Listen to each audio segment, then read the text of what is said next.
The other day I was playing with the bleaching technique and I decided to try some bleach on the Gina K Designs Pure Luxury Chocolate Brown cardstock. I was amazed at how beautiful the color came up, and it's a perfect match to the golden yellow patterned paper in the new Nature's Greetings stamp kit. Let me show you the tools and supplies you need to do this technique. First, you're going to need a stamp, and again, I'm using the flower stamp from the new Nature's Greetings stamp kit. Then you're going to need some embossing powder, and I'm using the Superfine Detail Black Embossing Powder by Ranger. You're also going to need a Versamark pad. You're going to need an anti-static pad to remove static from the layer of cardstock and also any oils that you might get on the cardstock from touching it.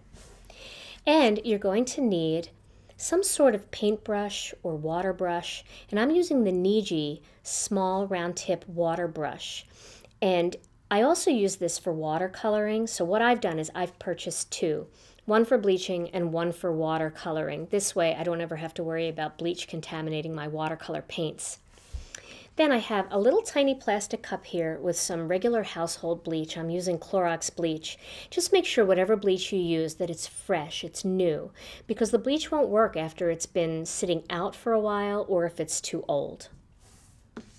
So to begin, I'm going to rub the anti-static pad over the surface of this chocolate brown cardstock.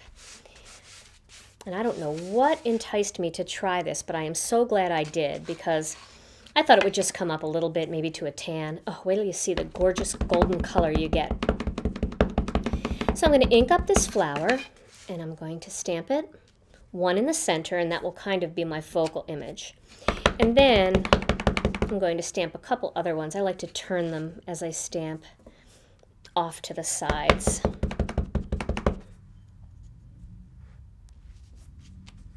Turn that over here.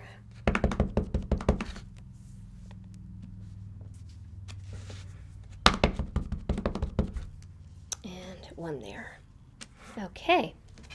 Now my next step is to add some embossing powder. Now like I said, I'm adding the black.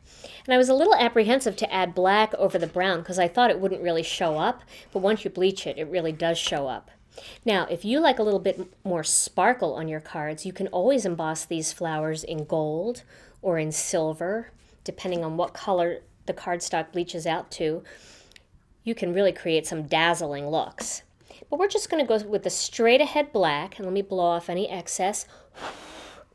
And you can see the images are on there, so they do show up.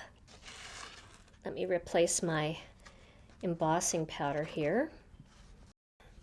The next step is to emboss this using the heat tool, and I'm using the Marvy heat tool. I'm going to do half and then turn it around and do the other half, because it does get a little hot when it gets close to your fingers. Okay, so you can see that's starting to emboss. Once it gets shiny, it's done. You don't want to overcook it or it'll burn and then it loses its shine. Turn it.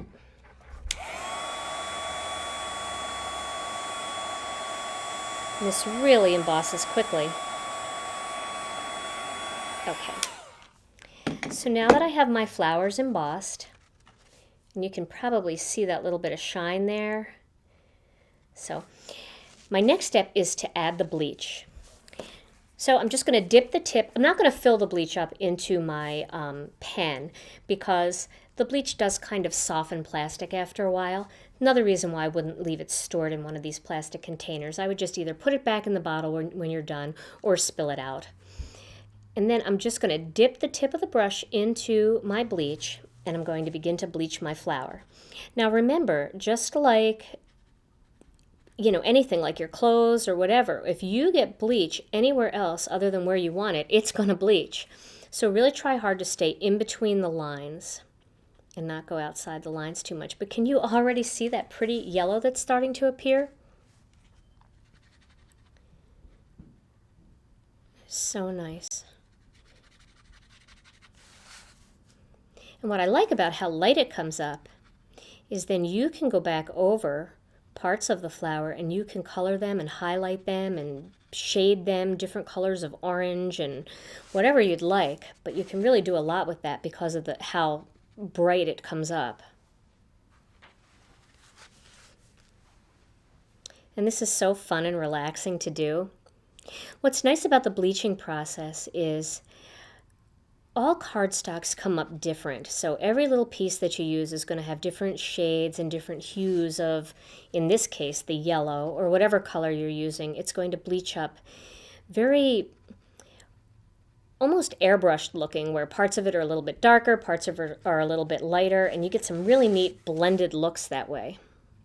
Okay, now to really bring it up, I'm going to grab my heat tool once again. I'm going to lightly heat it up a little bit. You'll start to really see it come up. And then you can hit it from the back a little too.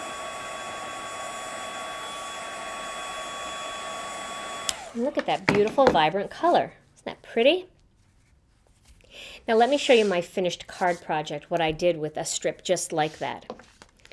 Here in this card, I bleached all of these different flowers, and then I colored the centers in with an orange Copic marker. And I added a little bit of orange Sakura pen in there too to give it some sparkle. And then I used all of the products that are inside the Nature's Greetings stamp kit. I used the golden paper that matches so perfectly. I used some more of the chocolate brown cardstock, and I used some of the ivory heavy base weight cardstock to make my card base. For the greeting, and this greeting is also part of that kit, I used the Birthday Wishes greeting, and then I cut it out with a Circle Nestabilities die. And as you can see, I stamped it very low. Well, I cut so that the image was very low on the circle. And then I just slipped the circle under that panel so that that's just peeking out, and it looks so pretty. So along with the 6 projects on the DVD that you get with the Nature's Greetings stamp kit, now you have one little bonus project here that you can make using some of your scraps. Try bleaching many of the different Gina K Designs Pure Luxury colored cardstocks, and keep those little swatches so you can match them with different pattern papers you already have in your collection.